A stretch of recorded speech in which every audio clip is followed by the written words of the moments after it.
AI and how we think, the dual impact on mental load with AI. In this video, I am introducing what I call the AI dual mental load. This is about how using AI lightens and increases the mental load for writers and content creators. It also impacts our readers and viewers.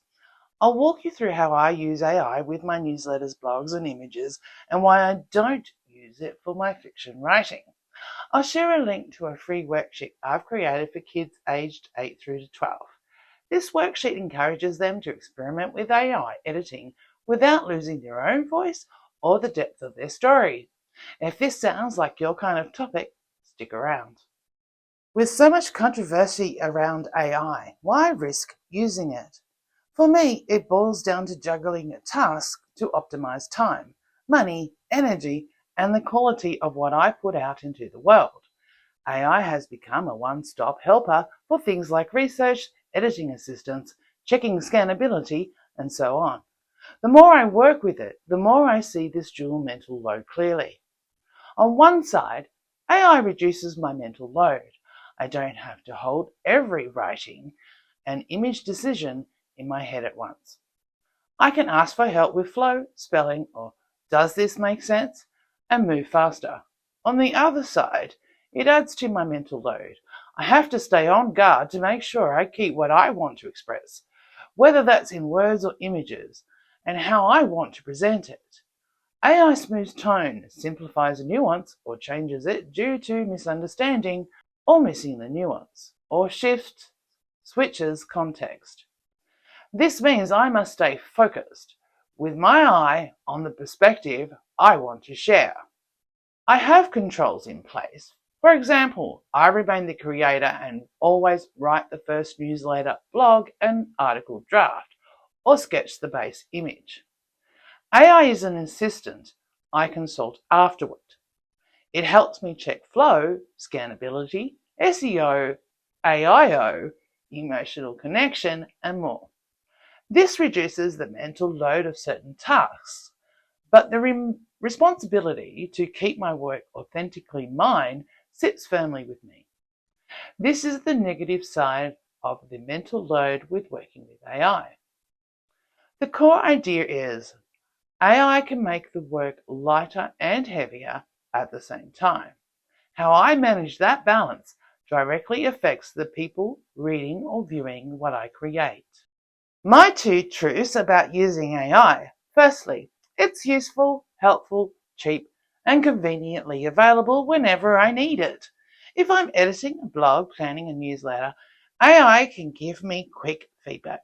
It can help me spot typos, smooth transitions, or check SEO. I don't have to book a human editor for these short pieces of writing every time. Secondly, it can be frustrating when it wastes time due to misinterpretations of my clear prompts. Towards the end of 2025, changes were made to most AI platforms, and now it tends to ignore half of my prompt and answer a question it derives from the rest of it, which isn't in line with my prompt's intent. A mental load increase. I have to debug the AI, clarify, reprompt, and keep it from wandering off into something that doesn't align with my original intent. This is the dual mental load. It saves time and it wastes it. It lightens the load in one area but adds more in another. Something I think is important to consider is that AI is built by humans and their understanding of things. What data AI was trained on, often without consent, how the development teams coded it to source information and prioritize different signals, what weight it gives to the prompt, to previous chat context, to the sources it draws from. AI reflects humanity, the good and the bad. It's not neutral. That's why I take its help, but I don't hand over my judgment. Do I use AI for my fiction writing? I know authors who use AI lightly and ethically in their fiction, maybe to brainstorm ideas, check continuity, or help with line edits. Their writing is still their own, and it works for them. For me, This is a deeply personal question. It depends on your strengths and weaknesses as a writer and how AI affects your writing flow, your brainstorming, your character and world building, your mental load, and your emotional connection to your work. To date, I haven't used AI for any of my fiction writing. Writing and editing my stories is my true passion. This is when everything else falls away. I become so calm that my Fitbit sometimes records me as sleeping while I'm drafting or editing. That's how deeply I drop into it. There's a part of me that wants to protect that state, to keep this nugget of joy for myself. I also want to keep my writing safe from AI influence. I only recently started working with AI written tools and had already drafted one series, part of another, and my debut middle grade fantasy mystery Vanishings, the Wythic Mysteries series, book 1, was already published. I've seen what AI tends to do to prose. It can be useful as an editing tool, but it tries to make your writing too superficial, softens tone, which can have a negative impact on the writing and the reader, and changes the nuance and context in ways that flatten or swap your meaning in your writing. That's why I believe it's best to hone your writing craft skills first, before bringing AI into the process. You need a strong sense of your own choices, your words, sentence rhythm, tone, story arc, character flaws, all of it, so you can evaluate its suggestions instead of just accepting them blindly.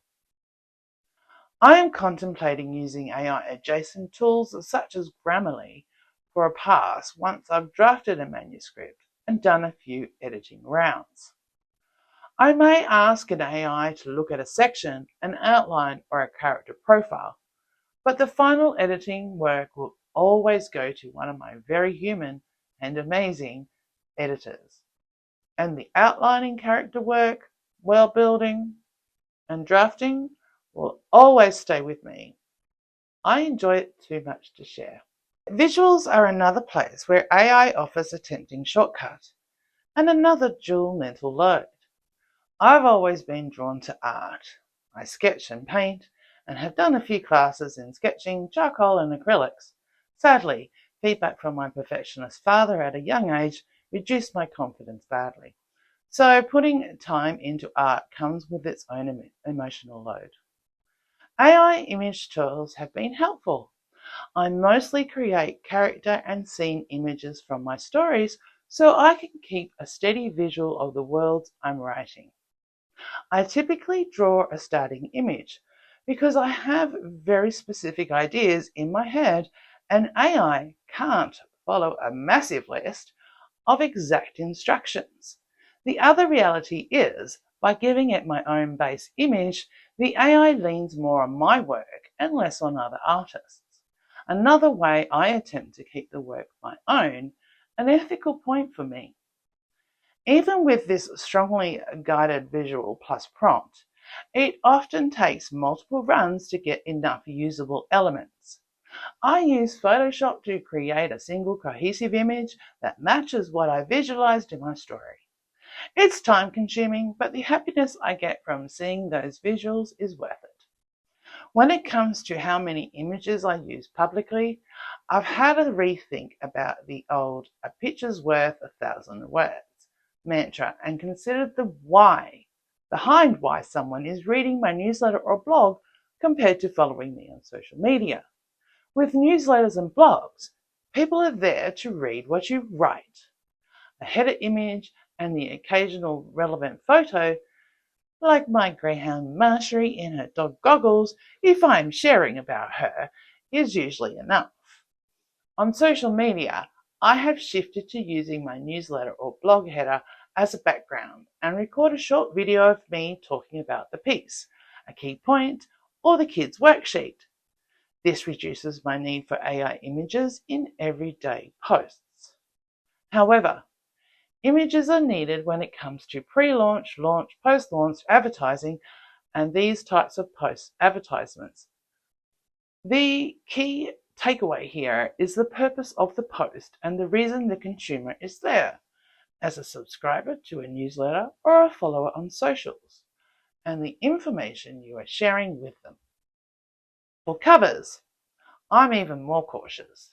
There are real issues around AI-generated covers, ethical, legal, and emotional. Some readers are actively avoiding anything they think looks AI-generated, and sometimes a legitimate human-created cover gets targeted. My approach is to use AI-generated art as a placeholder while I'm either working on the cover or waiting for a cover to be created for me, or saving up to afford this. Final covers will always be done by an artist, a cover designer, or me. I prefer not to use AI art in a final product. I also think that ultra-realistic, non-photo art can sometimes lose appeal, depending on genre and reader expectations. There's a tone to human-created cover art that I believe matters. Underneath all of this is the same principle. Cover art is art and copy. It's deeply human. The mental load in creating it shifts depending on who's involved, and that affects how it emotionally lands with the viewer. I mentioned a free worksheet earlier for kids aged 8 through to 12. It's called AI Editing and Your Voice. This ties into everything I've talked about. The idea is simple. Kids start with a short story they've already written. The worksheet guides them to think about their story and their writing style before they get AI assistance, what their story is about, how they want readers to feel, and what makes their voice unique. They then draft a prompt to get the AI to edit the story and give them notes, and then paste their story into an AI prompt box after their instructions. I then ask them to consider which edits to accept, reject, or implement differently. Finally, they compare the edited story to their original.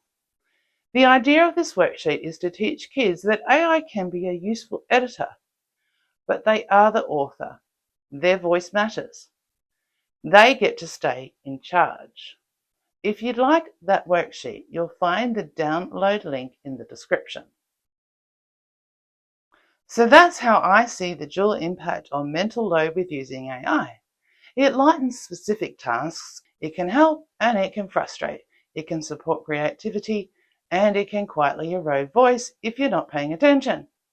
For me, I use AI as an assistant for non-fiction writing, editing checks, and some image work, but I keep my fiction drafting, world building, and final covers firmly in human hands, mine and my collaborators. I hope to help guide the next generation to do the same. Use the tool, but keep their voice. If you found this interesting, helpful, or informative, you can read the blog and grab the free kids worksheet via the links in the description. Follow me or subscribe to my Substack to receive my monthly newsletter on the 7th, my time, and blog on the 21st, my time. I typically do series to deep dive into topics like behind the scenes of an author's business, AI, and the thinking behind it, and the use of it, and more. You can also check out my website, catharinasteel.com, where I post my blogs, no links to the worksheets there though, and links to guest podcasts and articles I've written, as well as reviews of my book Vanishings. Thanks for watching, and I'd love to hear in the comments, what are your concerns with using AI? If you use it, how does it impact your stress levels? Makes things easier, harder, other? Comment below.